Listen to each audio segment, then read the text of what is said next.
Hey everybody, welcome back to the Rebel Chump channel. Today we have another versus video.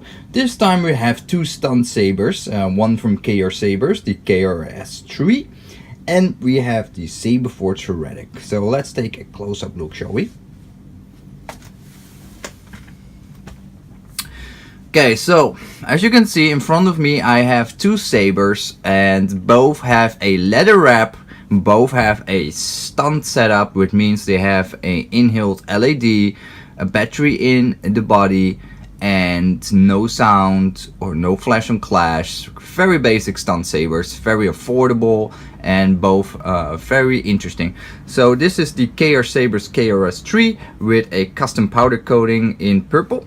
I have reviewed the saber already, but just show you another close-up view. And then we have the Saberforge Heretic, also reviewed earlier with a Sid Bunny blade plug in this case. Very nice. Okay, so both sabers are quite similar in dimensions and whatnot. Just let me show off the size first. So you can see the KR Sabers is definitely slightly longer than the Saberforge Heretic. The KR Sabers Heretic measures around a good 11.5 inches long from tip to bottom, whereas the Saberforge measures around 10.7 inches long from top to bottom. So a good inch or so longer on the KR Sabers. The KR Sabers has more of a resemblance of the Darth Maul saber with this emitter, and the Saberforge has more of a Star Wars The Old Republic feel to it. Both have a leather wrap. Immediately we already can see some differences. The Saberforge Heretic has sort of a tin neck area. It has two buttons. One for the actual LED to power it on and off, and the secondary is a dummy switch, which can be actually used to install a recharge port, or if you have a soundboard you can have a secondary auxiliary button, for example. So you have that flexibility on that hilt. If you buy a stunt, it's just a dummy switch, whereas the KR Sabers just comes with one button only and one hole for that. There's no other hole for an aux switch or a tactile switch or something like that. So you basically have this switch only. Both of course have their own version of a cover tech wheel, and they're very cool sabers. So one thing of course important about these sabers is the OD of the hilt. Now in this case I just measure up here, it's around slightly over 4 inches, 4.2 inches in terms of diameter, and of course I say that's incorrect probably. And the Saberforge as a thickest point, let's take this point here, it's a little bit easier, is around 5.2, so basically an inch in terms of thickness wider. It definitely feels thinner in the hand and feel of the KR Sabers. It definitely feels like a Saberforge. It definitely feels more like a Vader's Vault combat class in OD. It's a very nice feel. It's slightly thicker than the Vader's Vault, ever so slightly, but it does feel nice, especially with the leather wrap. Makes it a little bit beefier, but really feels good. Now, as I already said before, personally, the Saberforge is, the Saberforge Apprentice line is my favorite line in terms of OD of the hilt. It really feels nice. It's just my personal preference. And now the downside of this saber is that it has like a tin neck section, so you can definitely grip it with two hands, but I have not the biggest hand, so for me it's not really a big problem. But if you have bigger hands, this is definitely more of a one hilt saber only, whereas the KR Sabers can be wielded two hands very easy because there's a lot of space to grip it. Like there's a lot more gripping surface. And that also brings me to the next one. I think personally, I think for spinning and dueling, I feel this saber has the upper hand in terms of design. It's being longer. It has a deeper blade socket than the Saberforge, around 2 inches deep. This has a really good depth of blade socket. And I feel with this saber, you need to be more careful what kind of blade you put into it, because it feels more top heavy. Because the socket is around 1/2 inches deep, a little bit more shallow, it actually has some negative impact, because with a heavy blade you really feel the all the weight is in this portion, and because this is not too heavy and the pommel is not too weighty, it really feels more top heavy, and it feels not that comfortable for dueling. And with this saber I don't have that much. It actually feels more comfortable for dueling. The downside is another aspect is both are not the greatest for spinning, but I give this one the benefit for spinning because it has this choke point, and that's just a personal thing. I like to spin it at near the choke here because I have more additional grip. With this saber I don't have that. I don't have that additional grip.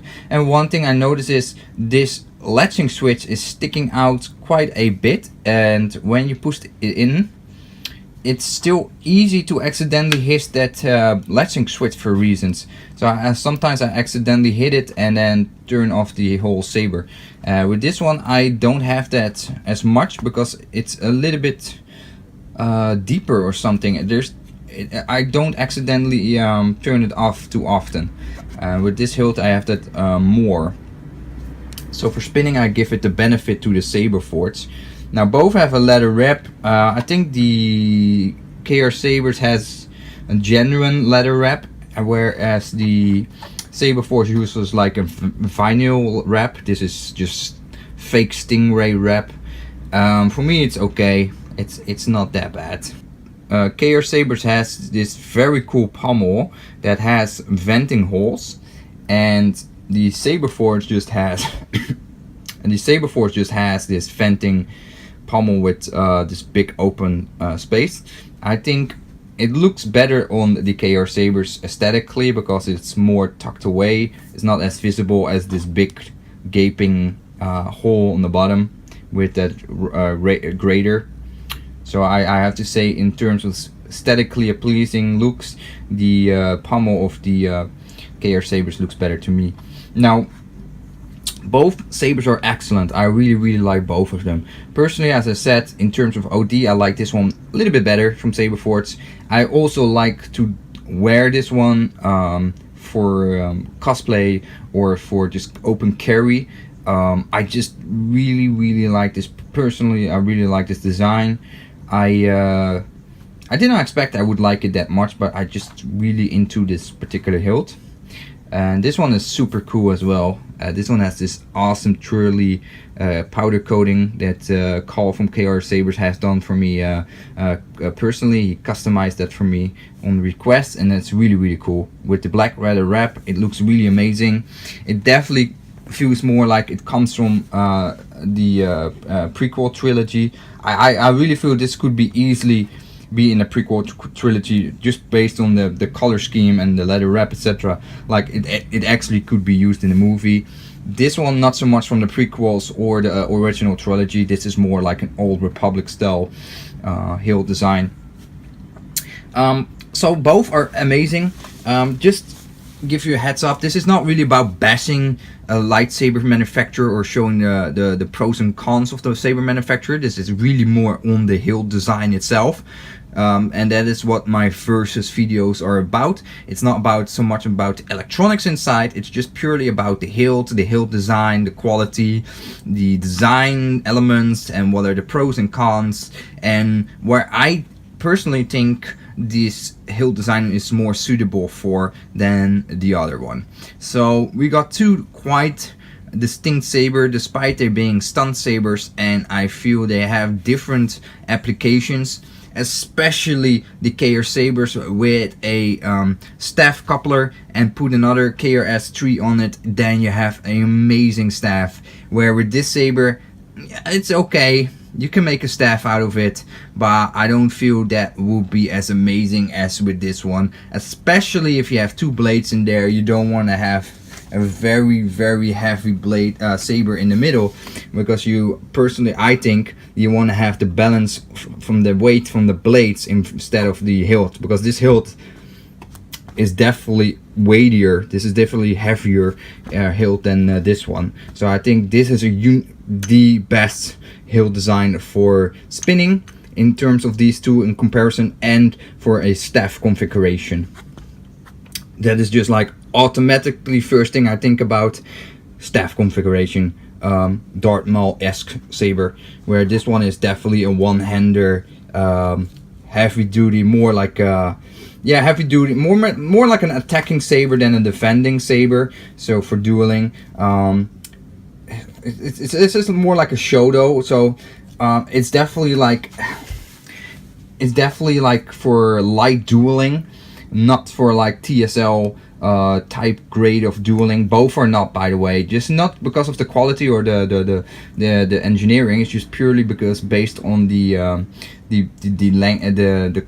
way the hilts are made. Now I have to say, this one definitely, I have to say this one probably can be used for TSL dueling, because you have a lot of gripping space for somebody that needs to wear like protective gear like gloves, and then you have enough gripping area so to remain your grip, reset your grip while doing attacks or swings or whatnot, to strike at your opponent or defend, block a incoming strike.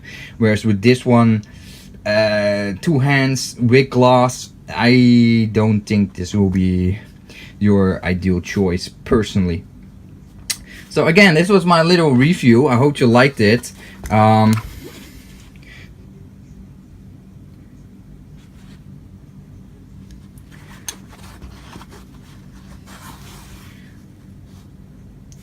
So that's it, guys. I hope you liked this little comparison, or I hope you liked.